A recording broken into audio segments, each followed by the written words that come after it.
You're listening to Popstar Conversations, taking you inside with your favorite musical artists. This week, Chuck and I are sitting here with one of the most famous guitarists in the world, Keith Richards of the Rolling Stones. Welcome to the show. Keith, thanks for coming on the show. Why did it take so long for you to record this album, A Bigger Bang? It's just amazing how long these things have been. Also, from our point of view, it was every tour is to do with a record, but you don't realize that, that's nearly 8 years gone by, it's amazing, but it's true.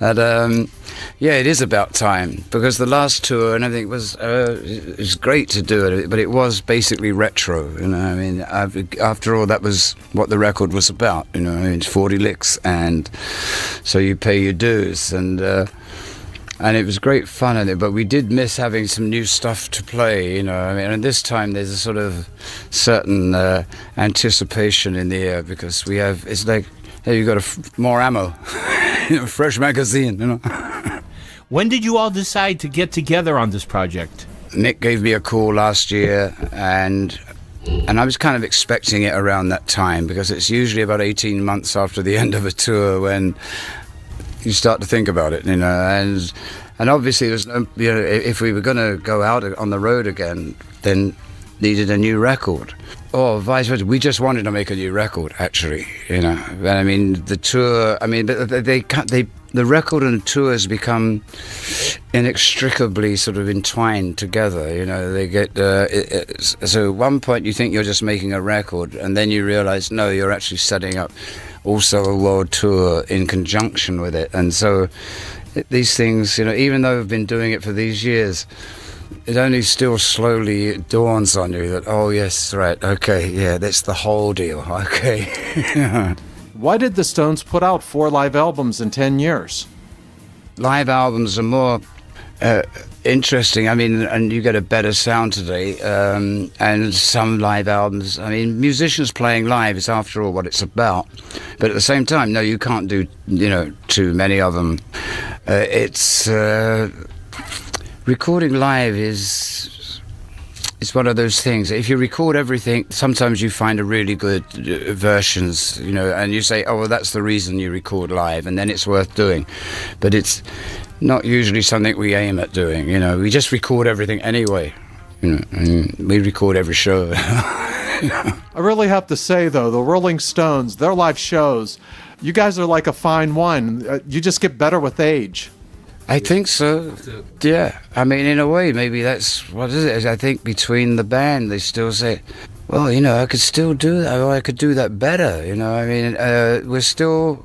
The Rolling Stones are strange guys. In a way, they're looking for the Rolling Stones as well, whoever they are, and we're trying to define them. They're not definable, really, even to ourselves. They keep changing on us. But in a way, I guess it's kind of just like when something takes off, you just hang on to the coattail and see where it goes. It's an adventure. But honestly, only the greats get better. I've never really thought about that. I don't think Duke Ellington or Count Basie did, but if you're talking about rock and roll bands, most of them burn out early, but then they don't have the conditioning that we do, you see. They missed a certain part of their training somewhere, and that's why they get worse. This album title, A Bigger Bang, are you referring to the creation of the universe? Well, there's a hint of that, and I suppose I didn't check the title. That to me, the title came. They said that's what they wanted to call the tour, and I thought, well, given the fact of the size of these tours and the things we do, that seemed appropriate. And then they said, yeah, we want to call the album A Bigger Bang too, and I was a little bit, but then I realised, of course, that as I say, these tours and these records get tied in together. And there was really, I would be really swimming upstream to have argued about it, so I left it alone. Although I don't think it's the best title for an album, but then if it's in conjunction with the tour, I think it kind of makes sense. And really the title of the album is what's inside that counts to me. Is the music good, Have you been delving into the Big Bang Theory? Yeah, I have done some on that, and I tell you what, I'll publish my results as soon as I've made up my mind. You know, don't we all? You know, but whether it was a big bang or whether God just flung us here, who knows? I don't really care, you know. I mean, to me, I leave that to other people that study the universe all the time. I study people. This record has 16 tracks on it. You haven't had that many tracks on a record since Exile on Main Street, and that was in 72.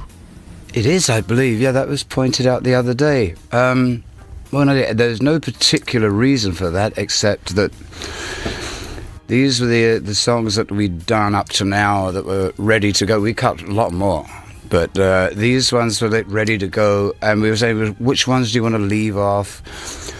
And then there's technology to take into account, which you can actually do that.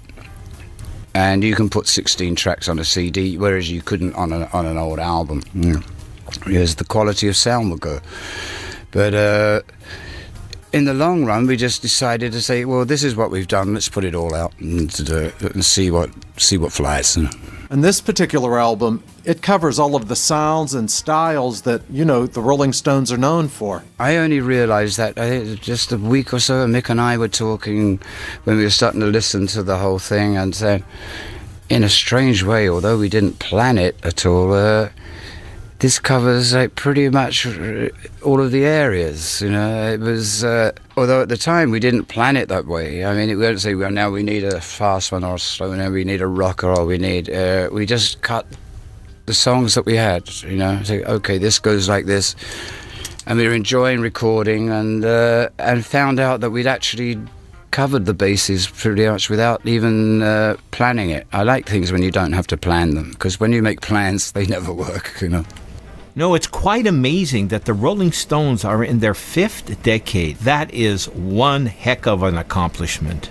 I mean, I'm quite grateful, actually, you know. I mean, I'm still here, you know, and I'm doing what I want to do. I don't find anything scary about it, too. I find it all kind of adventurous, really. You know, especially at the beginning of these things. I mean, there's a buzz in the air, and after all, that's what I do. Yeah, it's... you know, I have no intention of retiring, and all this is, you know, when you're working with the right people, and I've always tried to make sure of that. It's always a fascinating thing. I mean, it's like making a record. You don't know quite how it's going to turn out, and it's the same with the tour. So now, you know, we're putting the stage together, and we're looking at it, and we're putting the songs together, and now we've got to put the songs together with the stage, and it's all a very fascinating process, you know. And after all, there's hundreds of things to learn, the lighting, and you have to get involved in so many things that you kind of forget about every time. You think you just want to go up and play music, and then when you get here, and then you realize, oh, you have to worry about the surface of the stage. You know, what would it be like if it's wet? And you get into all of these sort of details, and it's interesting. You know, it's better than doing nothing. You know. And how is your relationship with Mick after all these years? Yeah, like all friends. Yeah, we have arguments. I wouldn't say fight. I mean, we've never come to blows or anything like that. But much less lately. I think we found that cooperation, and also, friends. I mean, I've known that man since he's 4 years old, you know. I mean, it's not surprising that we have ups and downs occasionally, and when it comes down to it, everybody knows that if you want to work together, then you want to cut that down to a minimum, and it's really... It's not a point. Mick and I never think of fighting. It just happens occasionally. You know, there's just sort of something that crops up, and you go, "You're wrong." You know, and you go, what do you mean I'm wrong? And it's just like one of those spats you'd have with a brother or something like that. You know, you say, "Oh, go to your room" or something like that. And it's, but because I guess people want to know about us. Every time we do have an argument, everybody talks about it. But otherwise, you never hear about it. But they always resolve. Mick was also knighted by the Queen. No, I thought it was pretty funny coming from Street Fighting Man, and given the fact that we both spent time in Her Majesty's accommodations, you know, that, and it never occurred to me, Mick that despised that kind of thing, so it kind of threw me a little. And apart from that, I mean, I just thought it was a kind of minor award. I thought they should have given him a peerage, quite honestly. You know, I thought they should have made him a lord or something. Stick out for the peerage, mate, you know. Keith, I have to ask you, why haven't you put out a solo album since 1992? Yeah, just find the time. I would, and if I could find the guys, I've seen the winos lately. But you understand, I've got to say to a bunch of guys who've all got different jobs. You want to get together in 18 months and try and put it together. It's finding the space. It's basically logistics. Everybody would love to do it, and so would I.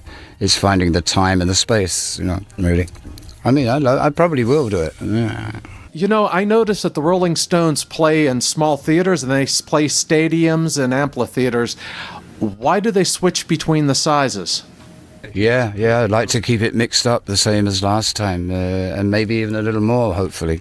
It certainly helps our end of the things to play different sizes. If you get into the same big thing all the time, that can be, you found that can get more of a grind than if, so one day you're playing an arena, theatre, stadium or whatever. It mixes it up. It makes it far more interesting for the band. You can do things on a small gig, try things out and say, well, we can take that up to the big show. So you can kind of use each show as a trial ground for everything, Yeah, this is an interesting question. What is the process of the Rolling Stones picking their opening acts?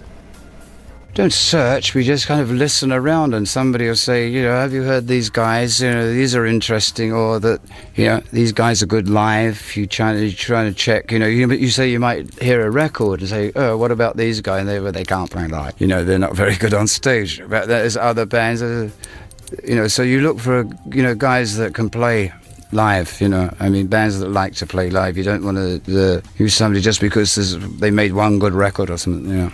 Throughout the years, can you give us some insight? What is the recording process for the band? When we started recording, it was in that very rapid technology leaps that were going on. We started, our first record was cut on 2-track. Within a year, we were working 4-track, and this already makes a difference. And then within a year of that, it was 8-track. Within 6 months of it, 16, and then to 24 within a very short space of time.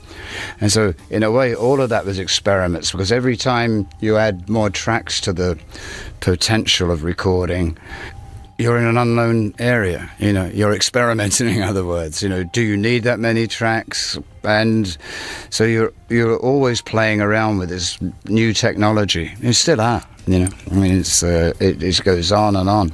We don't use a studio anymore. For instance, we'll use a room maybe twice as big as this and have the machinery with the producer and the engineer inside in the room, so everybody's hearing the same thing, instead of having to go to a control room where they might be hearing something totally different to what the musicians are hearing in the studio. So we've got rid of that barrier, which helps a lot, at least for a band like us. Keith, I'm curious, when you and Ronnie are on stage and you're playing live, how do you determine who plays which guitar part? We don't really. It's we just feel it. It's kind of intuition. We call it the ancient form of weaving, and it's not necessarily the same every time we play a song. It's there might be a nod and a wink, where you swap over, but otherwise it just tends to follow itself. It's when you play together with somebody this long, you can do that. It's almost It's intuitive. It's clairvoyant, in fact. Sometimes a look if necessary, but not often. Even it's just by ear. If I hear him going somewhere, I'll back down under him, and if he hears me starting to take off, he'll swap under me. So we just keep, it's symbiotic. Keith, once again, it's been an absolute pleasure. Thank you so much for coming on the show. My pleasure. Keith, thanks for being on the show. It was a great honor. Thanks again for joining us at Popstar Conversations. Make sure that you click the subscribe button below and hit the bell so that you'll be notified when our next exclusive interview with upcoming artists like Beyonce, Cher, Miley Cyrus, and so many more are available. Thank you again for subscribing.